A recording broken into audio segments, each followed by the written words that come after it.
ऊंची जात के बाद सबसे ज्यादा विद्वान यादव, कुर्मी और कोयरिये है। और एकता को तोड़ने में नीतीश लालू का सबसे बड़ी भूमिका है। जिस देश की मानवता और संस्कृति के रूप में गरीब, दलित, आदिवासी का कुर्बानियां हुई है, उसमें अनाथ वाले लोगों की कुर्बानी इस देश में नहीं हुई। वो लोग नहीं चाहते हैं कि 28-32% जो हिंदुस्तान में दलित वर्ग है, आदिवासी है, वह शैक्षणिक और राजनीतिक रूप से उत्थान करे। और उसमें यादव जी और कुशवाहा जी भी नहीं चाहते हैं। ये आप समझ लीजिए, समझे ना सर। यादव जी को भी अपना कुर्सी चाहिए, कुशवाहा जी को भी अपना कुर्सी चाहिए। और इस 90 में जो 30% दलित है, उसकी बात भी कर लीजिए वकील साहब। 100 में 10 ऊंची जात तो है, लेकिन इस 90 में 30 दलित है सर। घास की रोटी खाता है आजाद हिंदुस्तान के बाद झारखंड में, और 84,000 रुपया पर व्यक्ति पर कर्ज है झारखंड में। अपनी बात आप नहीं करते हैं। आप लाइए ना उसको सामने में, क्यों नहीं लाते हैं? क्यों आप अत्यंत पिछड़े में जो उसके बाद सबसे ज्यादा है उसको आप भूमिका देना चाहते हैं? काहे आप यादव, कुर्मी, कोयरी में समटे हुए हैं सबको? बस आप ही लोग ऊंची जात के बाद सबसे ज्यादा विद्वान यादव, कुर्मी और कोयरिये है। उसके अलावा कोई नहीं, ना लोहार, ना मुनिया, ना चौहान, ना चंद्रवंशी, ना तत्मा, ना कुम्हार। छोड़िए सर इस बातों को, हमसे इस बातों पर कभी चर्चा मत करिए। ये सब चर्चा मत किया कीजिए एकदम, कभी चर्चा। 90 वाले लोग क्या बात करिएगा आप लोग, जो शैक्षणिक, जो दलितों को पढ़ा नहीं सका, जो अत्यंत पीछे को पढ़ा नहीं सका, जो क्लास नहीं ले सका। जब चुनाव होगा तब हम आरक्षण की बात करेंगे, तब हम बैकवर्ड फॉरवर्ड की बात करेंगे। मैं नहीं, मैं अपने अधिकार की बात करूंगा, दूसरे को नहीं गरियाऊंगा। आप गरियाते रहिए। मैं अपने राइट को नहीं दूंगा किसी को। मर के भी नहीं, ये ताकत नहीं है। आवाज में बड़ी ताकत होती है, लेकिन आप लोगों ने एकता को तोड़ दिया। और एकता को तोड़ने में नीतीश लालू का सबसे बड़ी भूमिका है। इन लोगों ने बिहार की एकता को तोड़ा। इसीलिए मैं उस पर नहीं जाऊंगा। अरुण बाबू का बहुत जीत था।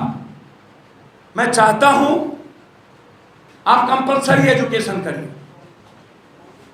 और एक भी दलित और कमजोरों को आप 16 साल तक चाइल्ड वर्कर बनने मत दीजिए।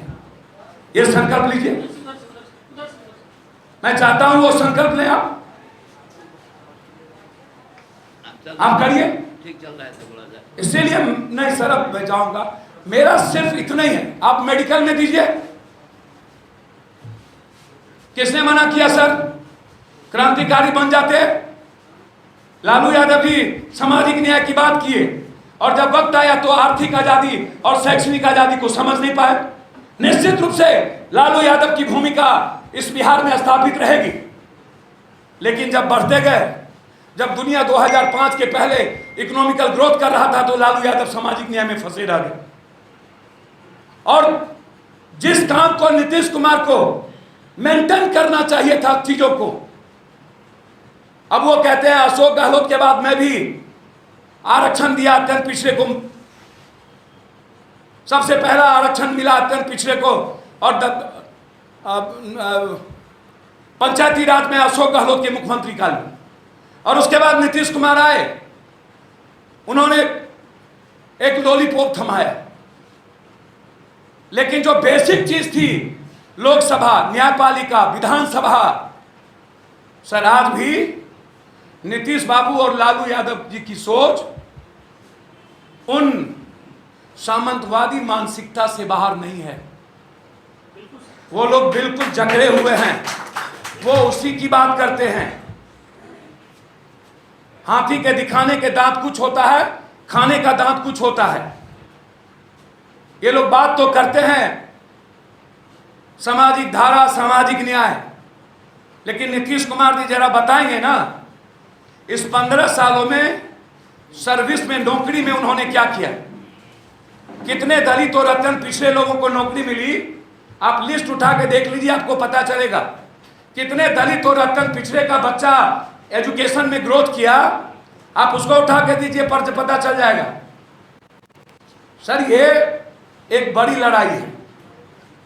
न्यायपालिका में अरुण बाबू कैसे आप आइएगा,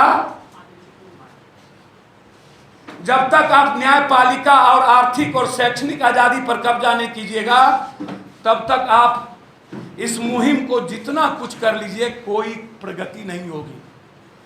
आपको बैक दरवाजे से मारेगा, और वो बैक दरवाजा है न्यायालय। जब आप रोड पे आइएगा तो कोरोना वायरस का डर जैसे सोशल डिस्टेंस का दिखा के आवाज बंद कर दी। हिंदुस्तान के 80 करोड़ लोगों गरीब है, ये नरेंद्र मोदी को अपने जिंदगी के 70 के दशक में पता चला कि 80 करोड़ गरीब है। मोदी गोदी ये सब आप ही लोग किए हैं सर, नीतीश लालू ये सब आप ही लोग किए हैं। इसीलिए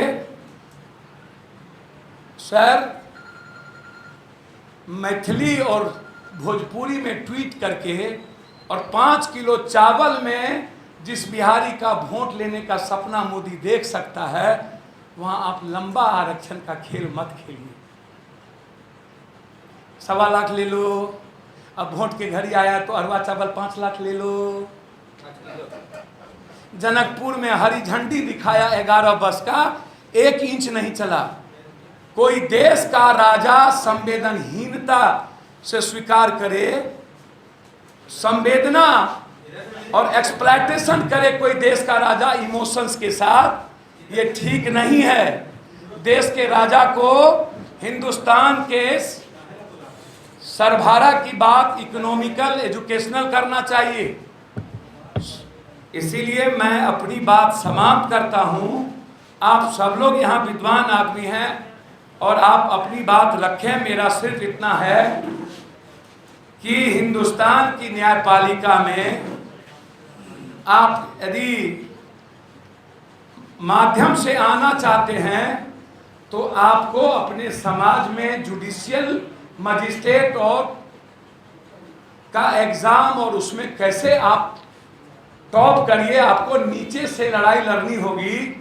दिल्ली में बैठने वाले लोग न्यायपालिका के सर्वोच्च स्थानों पर आप जैसे रियल में गरीब का बेटा कितना भी गलत कर लेगा ना, वह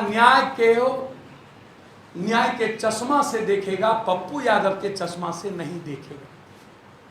इसको याद रखिएगा। जैसे अंबेडकर साहब यदि वो चाहते तो हिंदुस्तान के दलितों को संविधान में इतना रेस्पेक्ट दे देता, संविधान की अधिकार दे देता कि आज उसको किसी की माय का लाल नहीं होता देखने की भी।